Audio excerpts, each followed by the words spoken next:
5th, 2012. I'll be speaking this afternoon with investigative reporter Wayne Madsen of WayneMadsenReport.com, and some chilling bits of information in terms of journalists and journalists in the alternative news, independent journalists who seek to report on government corruption.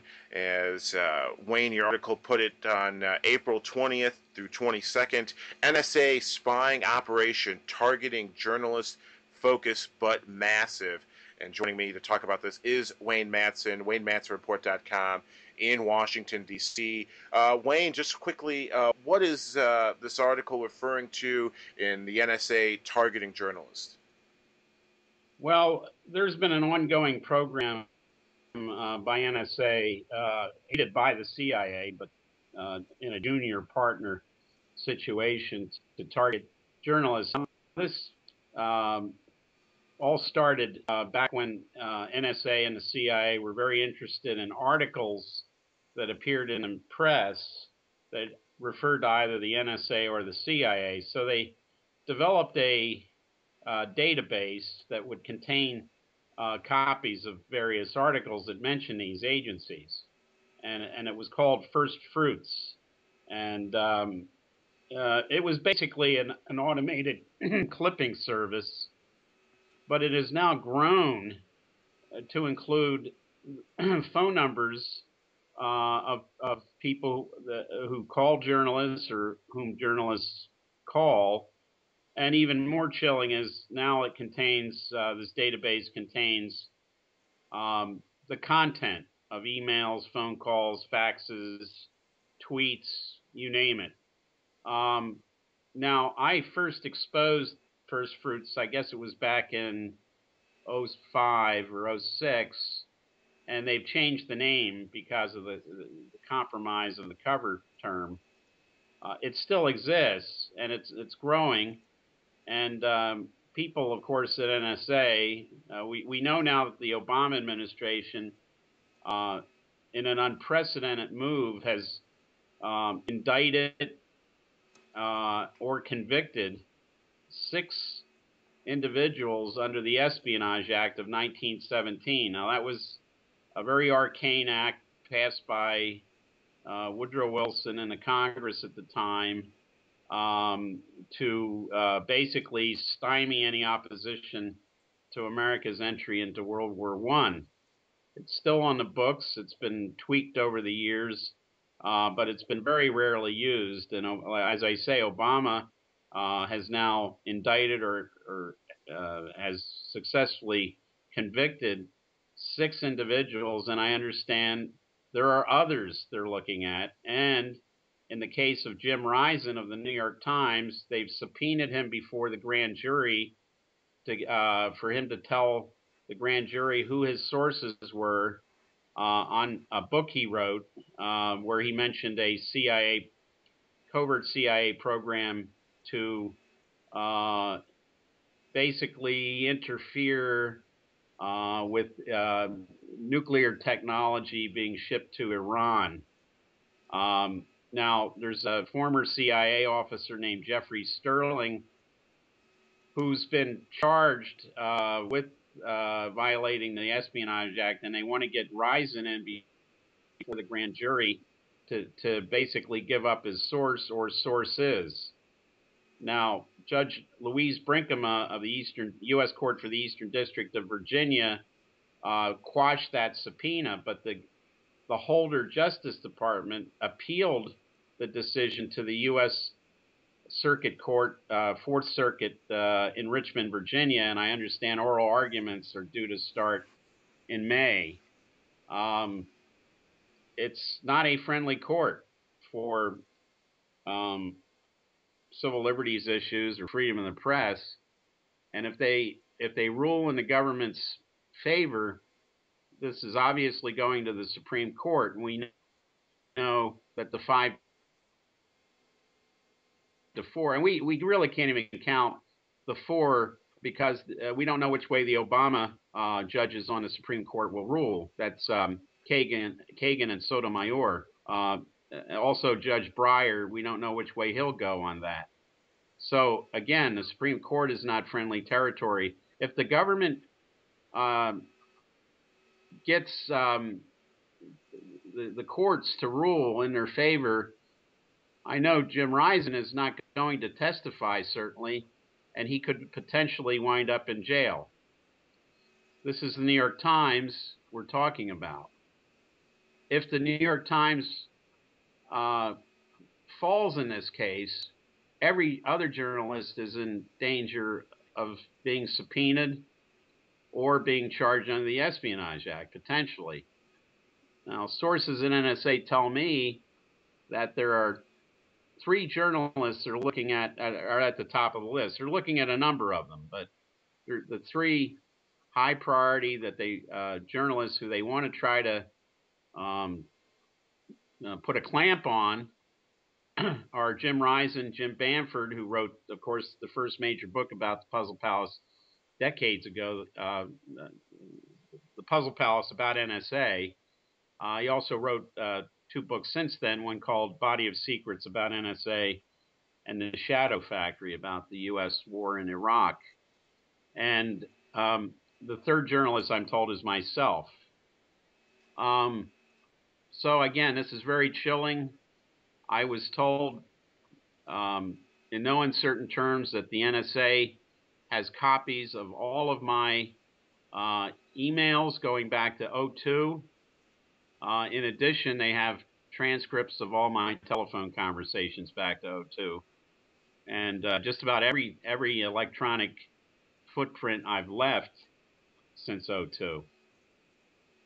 That is unbelievable. And you worked for the NSA. You're a former NSA employee. Did you ever imagine, with leaving NSA, that they would be targeting journalists?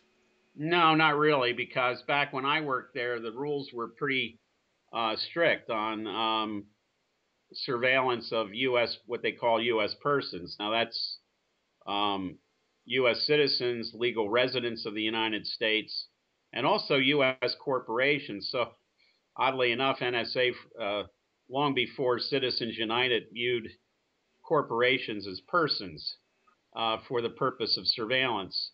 If there was a case where a communication of a U.S. person was somehow intercepted during maybe a training program or some other operation, because NSA is only chartered to monitor foreign communications on foreign persons. If that were to happen, there's something which was always referred to as the NSA Bible. It's called U.S. Signals Intelligence Directive 18, USID 18, and that specifically forbids NSA from conducting warrantless surveillance of U.S. persons. And that came out of the Foreign Intelligence Surveillance Act of '78, which was passed as a result of NSA's illegal surveillance of American citizens during the 60s and early 70s. During the they were surveilling anti-Vietnam War protesters, civil rights leaders, including Reverend King, and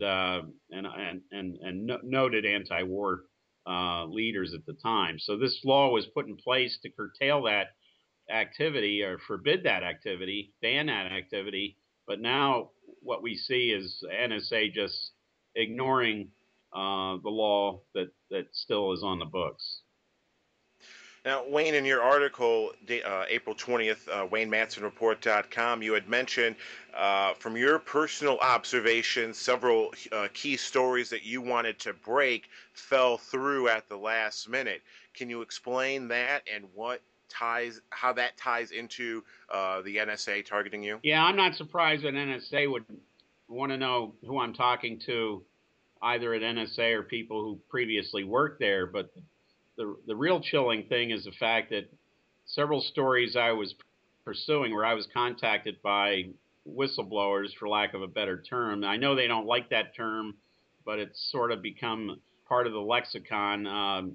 Let's just say people who reveal government misdeeds and government law breaking.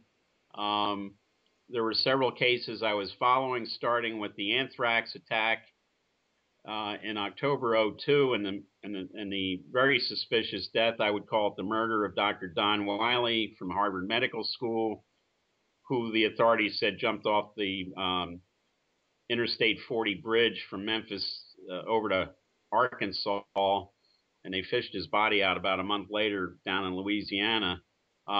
He obviously, from talking to people close to him, was really taking a close look at this anthrax attack. Now, he was a virologist, not a microbiologist, but he definitely was a person who was in a position to investigate that. And my sources on that story dried up almost overnight. That was followed by a crewman on the USS Cole who wanted to tell me uh, some information, what really happened in Aden Harbor in October of 2000 about the attack on the USS Cole. There was another case where a Canadian diplomatic source, wanted to give me some documents about Canadian troops involved with torture of civilian detainees in Afghanistan. That one dried up. There was the movement of the nuclear weapons, 6 nuclear weapons from Minot Air Force Base in 2007 to Barksdale Air Force Base in Louisiana. I had a lead on that. There was a suspicious death in that matter. That one dried up. So this has been, to me, the fact that these individuals, all of a sudden, they approached me in various ways, just decided, at the last minute they weren't going to talk any longer, indicates that the NSA did, in fact, have my communications covered and somehow got to these people, even at the last minute, and put pressure on them not to talk. Wayne, what does this say about the true colors of the NSA?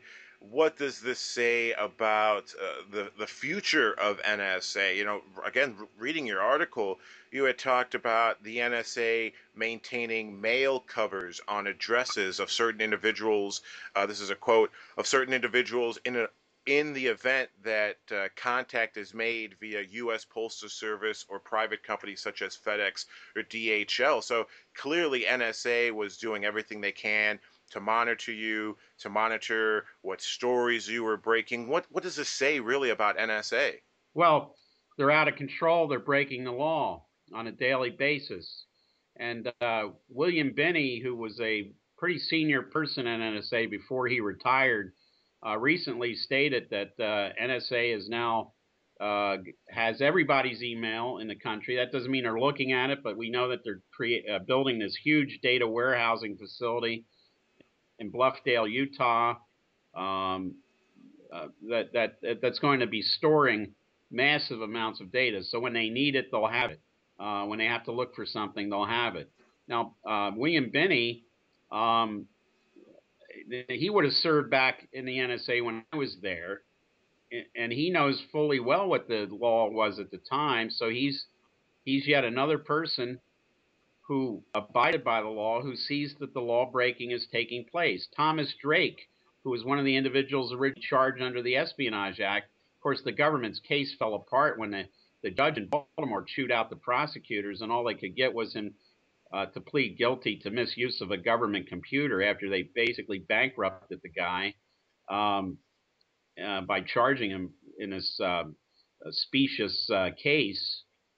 He said the same thing. So we have people and others who I've talked to at NSA have said that the agency is absolutely uh, illegally monitoring American citizens every minute of every day of the year.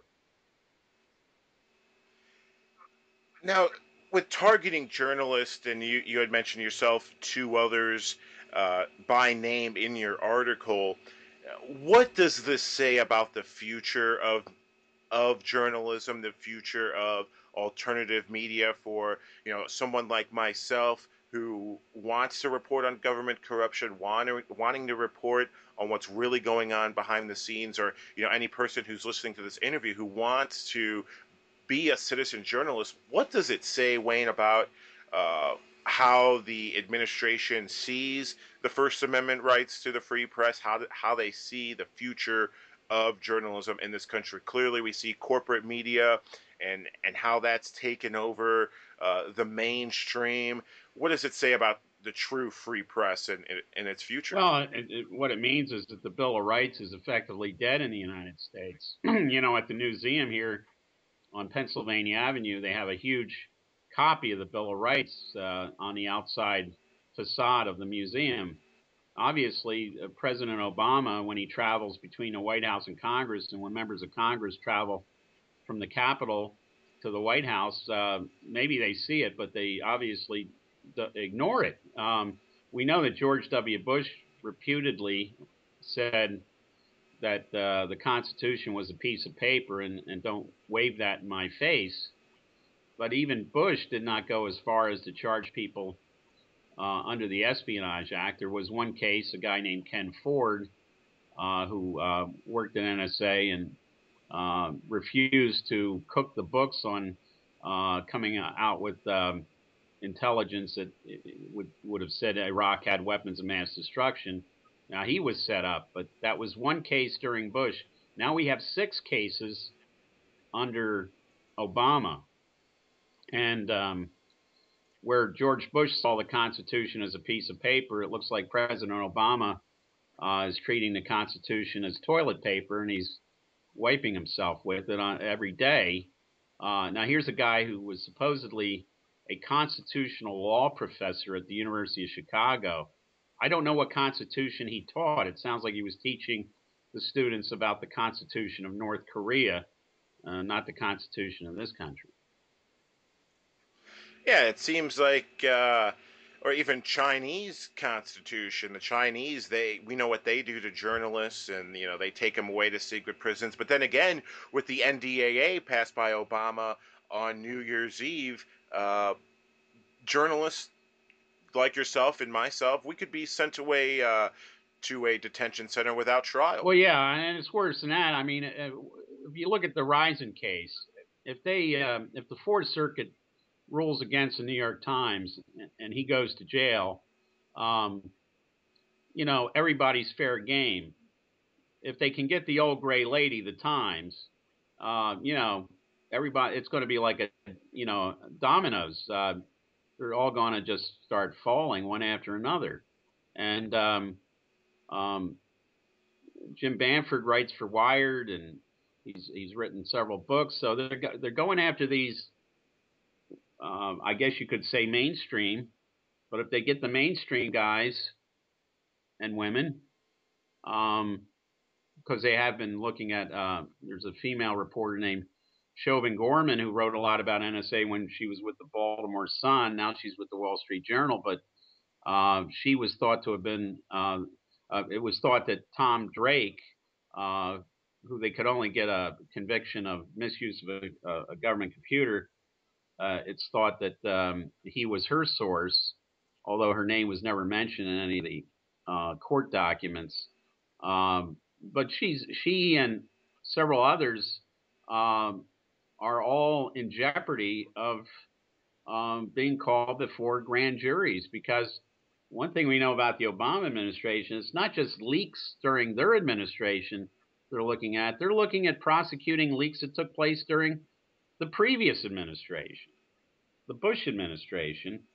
And I mean, just like Risen, if I were ever to be subpoenaed, I would not go before the grand jury. I would refuse to cooperate, and conceivably, I could go to jail as well. Now, Jim Bamford and myself are in a little different category because we both had worked at NSA in the past, many, many years ago. Jim back in the 60s, myself in the 80s. I've heard through the grapevine that the government may even try to get us for violating our original non-disclosure agreement and hit us with Espionage Act charges. And if that happens, of course, we'll be in the same position as people like Tom Drake and the others, Jeff Sterling and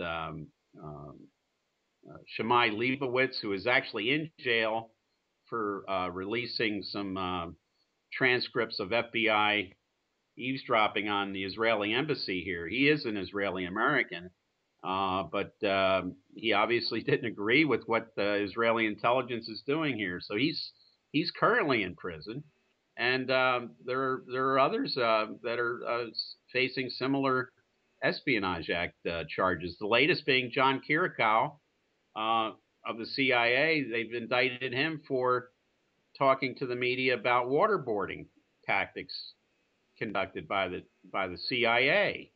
And not only have they charged him, but they fired his wife, who worked at the CIA as well. So they don't only go after individuals; they go after entire families. Even the mafia doesn't do that. Mafia, when they used to target somebody, they'd get the head guy, and they would leave the family alone. I mean, sometimes they would even send a widow flowers. But the NSA is, I guess you could say, the NSA is worse than the mafia in this case.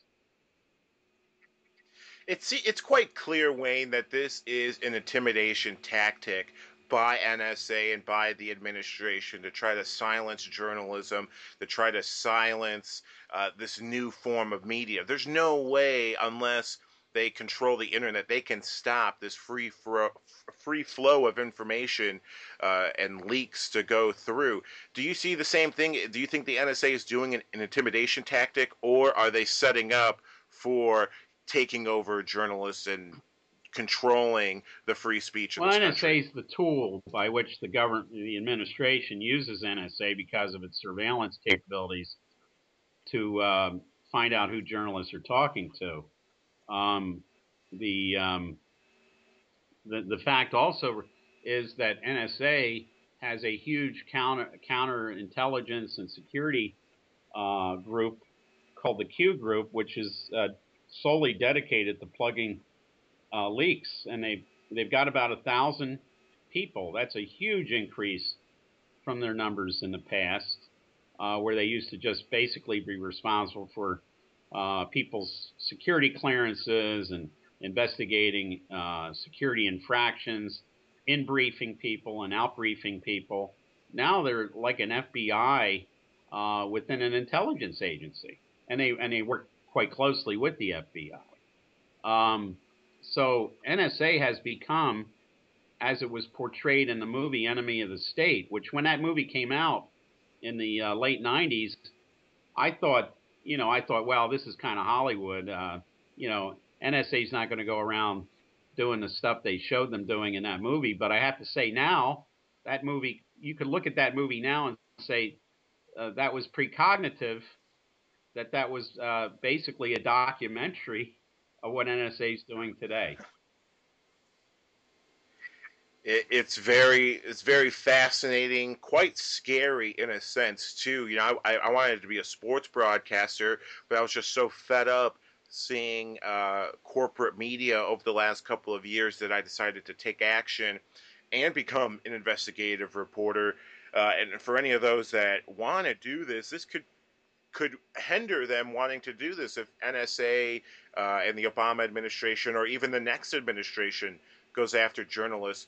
You, Wayne, any words of encouragement for those people that want to do this in investigative reporting, but seeing this interview may be sort of scared to do so, knowing that NSA may be monitoring them? Well, expect if you're working on any sensitive story, you'll be monitored, especially anything having to do with national security.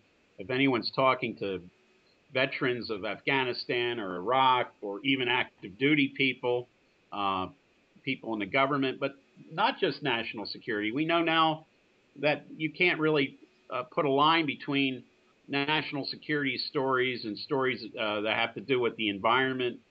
For example, the Deepwater Horizon disaster in the Gulf. That's looked at as, we saw how journalists were intimidated down there, including people from CBS News. People from local New Orleans television stations were harassed. We've seen reporters arrested at Occupy demonstrations around the country. We saw reporters roughed up at the conventions in 2008 in Minneapolis and in Denver. So it's not just national security; it's anything that the government wants to put a lid on as far as free reporting free dissemination of the news is concerned. Now, how do you combat it? I for a long time I only meet people face to face because I always knew that the phones were monitored and emailed, or at least there was a potential for it to happen. I was told that it was happening, but recently it was made very clear to me that it had happened, and as I say, it's been going on since 2002, and they have everything since '02. But even face-to-face meetings aren't safe anymore because if you have your cell phone, that cell phone can be used as a listening device, even if you have it turned off, and even if you take the battery out. And one of the things you'll hear more and more people talk about here in D.C. anyway is this is a batteries out conversation, which means everyone involved in the conversation removes the battery. But even if you do that, um, every phone manufactured since October of '02 has a GPS chip in it. And even if you take the battery out, there's still enough remnant power in the phone that uh, it can be pinged on to get your location. So if you're meeting with one or more people and they know about, they're monitoring their cell phone GPSs, they know you're meeting because they know, the locations are in the same area. This is this is straight out of 1984. It's even worse than 1984. I remember reading that book my junior year of high school and thinking this could never happen, and then here I am, years later, and and this is actually happening. And I asked you this question earlier, but did you ever imagine, Wayne, going into the journalism world, that in this supposed free speech society that we live in, and the freedom of press and the freedom of expression, that we would see the American government and organizations like the NSA go after individual journalists? No, not really. And I always had desires to be a foreign journalist, and having, although I have reported from overseas, I never lived overseas reporting. But I know plenty of journalists who reported from Moscow, for example, back in the '60s, and of course that was the environment then. They were always followed by the KGB. They had to be very careful who they met, where they met. They were almost had to be like CIA agents themselves. Um, uh, Other journalists who worked in dictatorships in Latin America and the Middle East and in Asia faced the same problem. But you never thought it would happen here, but it has happened here. It is happening here, and there's a lot more freedom of the press now abroad than there is in this country. Um, and isn't it something that Hillary Clinton gets on television, gives these speeches where she says, "We want more transparency in these other countries. We want more freedom of the press." She's always talking about Russia and China. I don't know what the hell she's talking about because we got a problem right here in this country, which she obviously is ignorant of, or she knows about it and she's not going to say anything. She's just being a hypocrite. She's not the only one. We hear it from other administration spokespersons as well. Again, we're speaking with investigative reporter and targeted by the NSA, Wayne Matson of WayneMatsonReport.com, giving a little gallows humor there, Wayne, on being targeted by the NSA. Do you consider that maybe like a badge of honor? Because I was just going to ask you, what does the NSA, what does the Obama administration and the rest of the government have to hide if they're willing to go to these extreme lengths to silence journalists like yourself, to silence sources, and to silence whistleblowers? What do they have to hide if they have to go after you in such extreme ways? Well, I mean, they obviously have a lot, and really, I can jokingly say it's a badge of honor, but when it interferes with actual stories I was working on, where I believe the public had a right to know about those nukes that were moved out in North Dakota in an unauthorized way, and uh, the anthrax attacks, which we still don't know who was responsible for that. The government said it was this Dr. Bruce Ivans at Fort Detrick. All indications are that it was not him, and in fact, it was it was Ivins who was trying to investigate who did it. And the USS Cole attack, the families of the crewmen who died on that ship have a right to know. The surviving crew members have a right to know. Everybody has a right to know. Everybody in the U.S. Navy has a right to know, especially if that was a false flag attack, which I received information that it was. But when I then was contacted by a member of the crew, obviously the government went to great lengths to ensure that that individual did not talk to me. And so cases of torture in Afghanistan, it's not only us, but our allies, including Canada.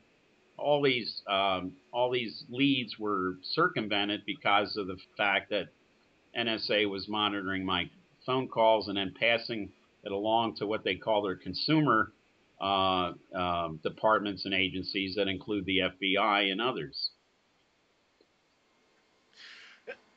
Final moments with investigative reporter Wayne Madsen of WayneMadsenReport.com.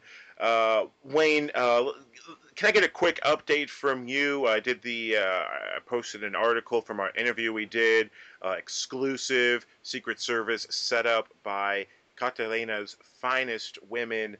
You wrote an article a couple of days later talking about Hillary Clinton. We see, Jay Carney, White House spokesperson, say that the White House communication agency, they were cleared of any wrongdoing in Colombia. Can you give us a quick update on what's going on there? And it's quite clear corporate media is throwing the Secret Service under the bus. Yeah, Carney said that the White House did an internal investigation, and the stenographers of the Washington Post, among others, dutifully reported that.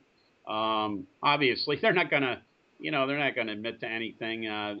We now know that there was at least one Secret Service agency that stayed at the Cartagena Hilton, where Obama was. It was limited before that to the El Caribe Hotel, which is not far away, where these hooker parties took place. We have Senator Grassley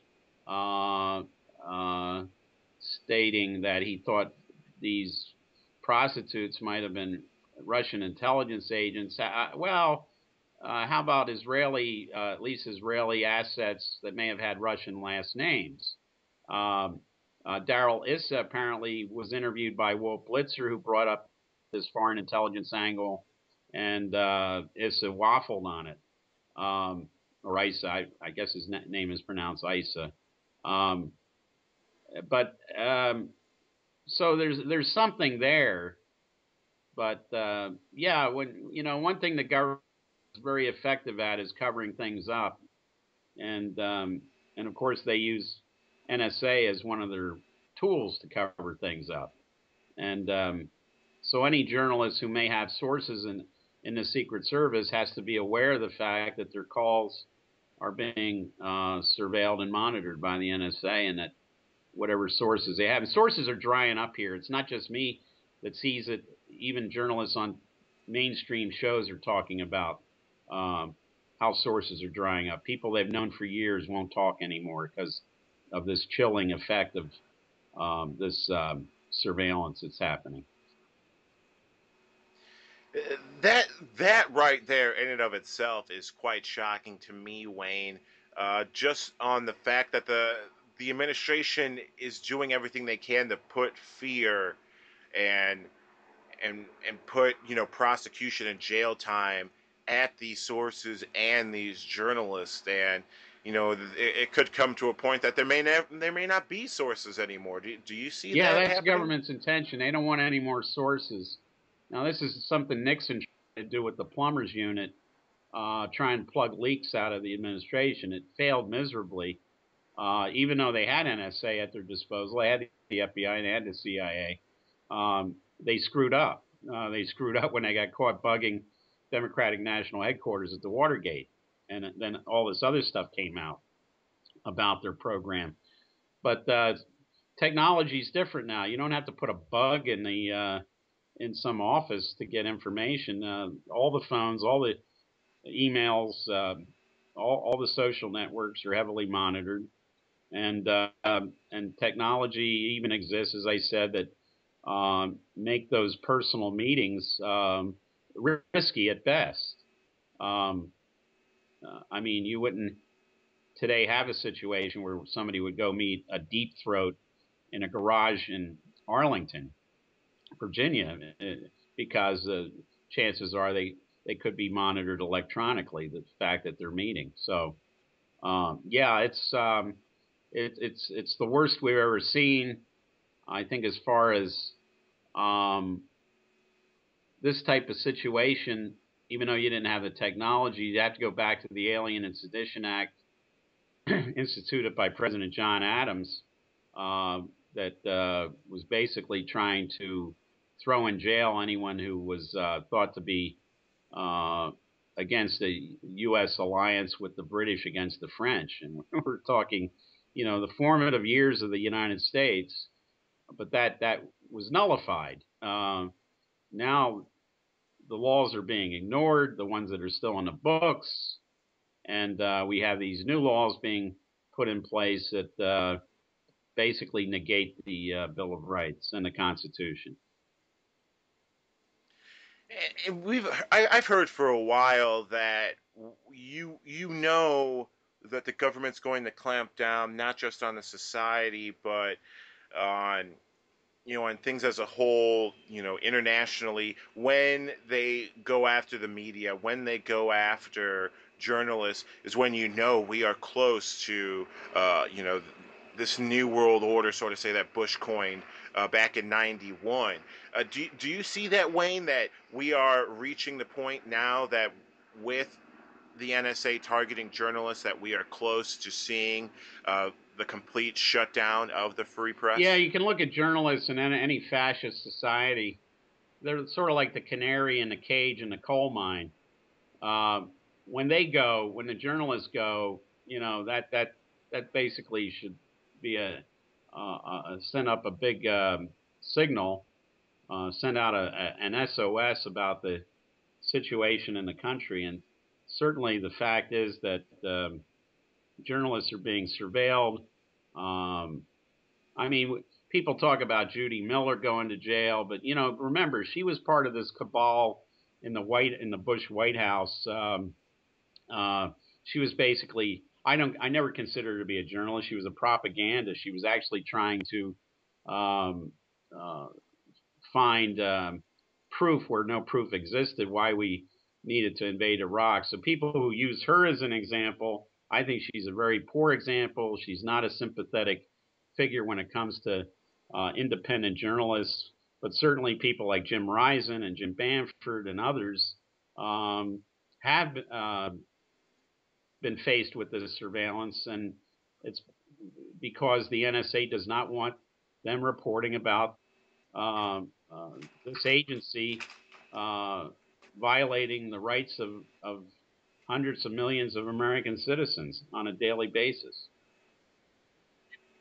And it's funny, Wayne, we talk about bugging and surveillance.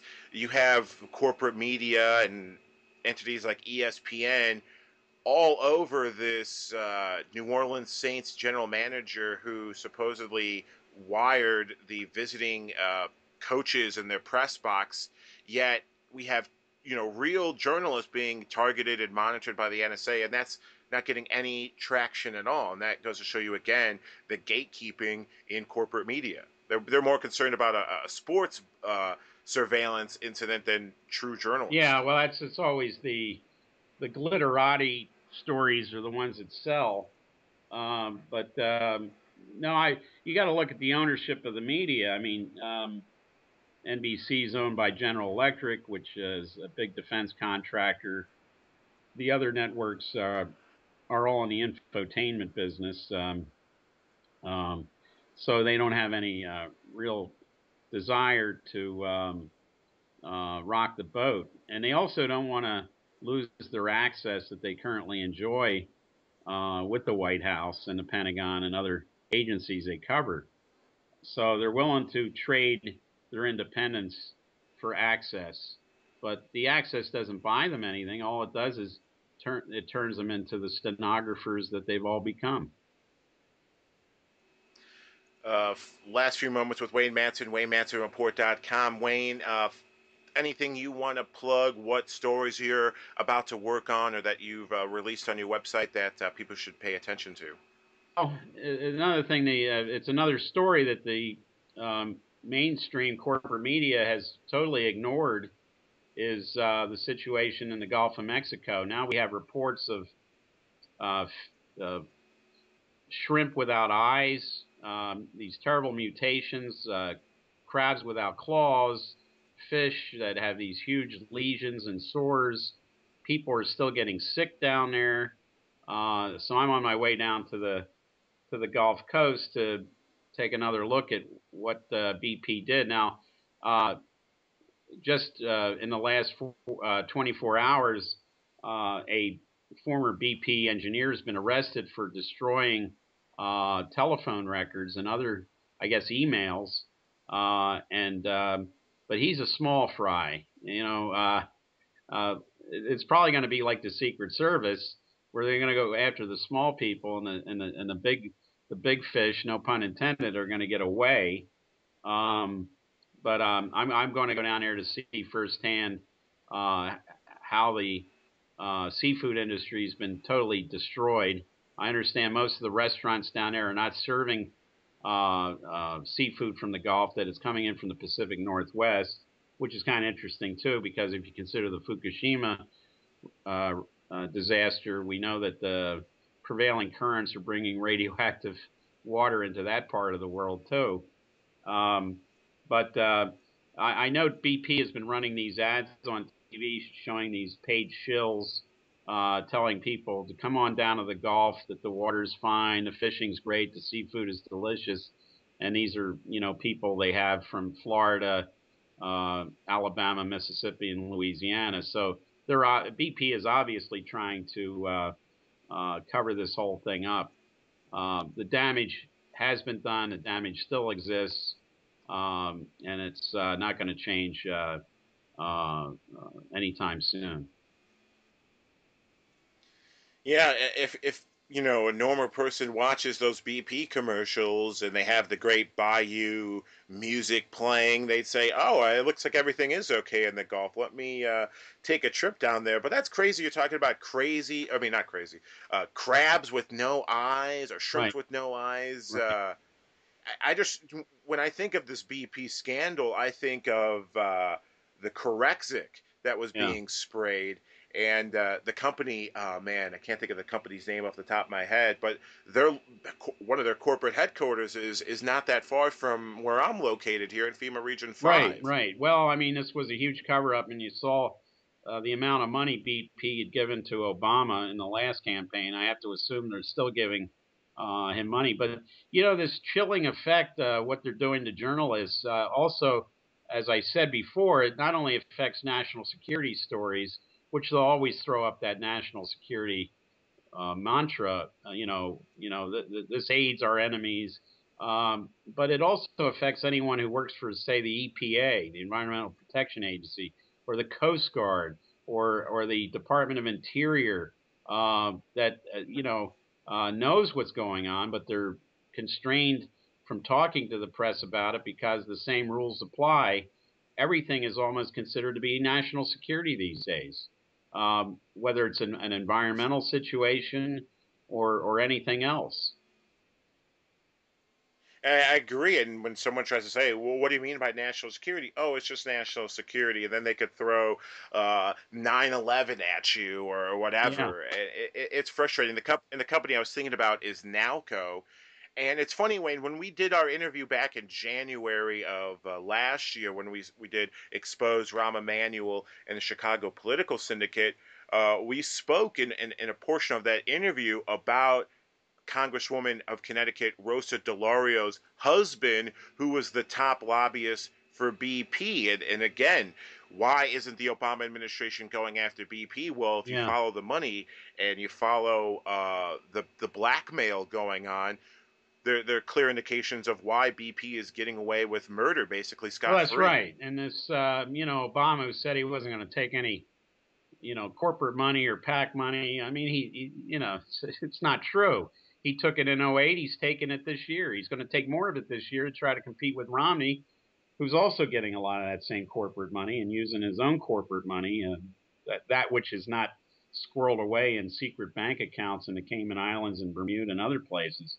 But yeah, I think we just say that the corporations have basically taken over this country, and they're in lockstep with the intelligence industry and the military industry, and the law enforcement industry that includes these corporate prisons.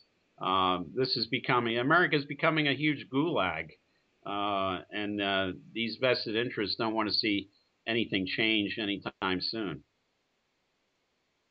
Well, Wayne, I'll be praying for you when you head out to the Gulf, praying for good health on your return back. Any preparations when you get out to the Well, I'm Gulf? not going to be eating the Gulf seafood. I probably won't touch any seafood while I'm there, which is a shame because my past trips when I was on vacation down there, it was always good to go get some shrimp gumbo or something. But I'm going to avoid that. It doesn't sound appetizing to be eating eyeless shrimp and clawless crabs. Mutated, mutated, It's mutated seafood doesn't sound very appetizing. well, technically, we eat mutated food all the time with the GMOs, thanks to Monsanto and the FDA. Yeah, and one of the awful things about these free trade agreements, like the ones we signed with Colombia and South Korea and the other ones we're trying to get through, is, they're expected to open up their markets to this GMO, and I noted South Korea today, they want to ban some supermarket chains won't sell American beef because of another mad cow situation. That's from them, feeding cattle in this country, basically cattle parts. I mean, they turn them into vegetarian animals, into cannibals. And so we shouldn't be surprised that we have cases of mad cow disease. But that's what we're pushing.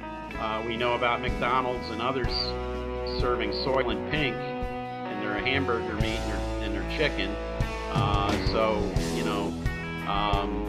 That's what we're trying to open up the world to. But I think people abroad are wise to this situation. They don't want to eat this garbage that we're trying to sell them. But we got problems right here in this country with, as I said, BP basically this big PR campaign trying to convince people that the seafood from the Gulf is safe when in fact it's poison. Well, we will be following your updates in the Gulf at WayneMansonReport.com, and hope to have you on while you're in the Gulf for any updates on what's going on. Okay. All right, Wayne Manson, WayneMansonReport.com. Thank you so much for coming on. Bye now. Okay.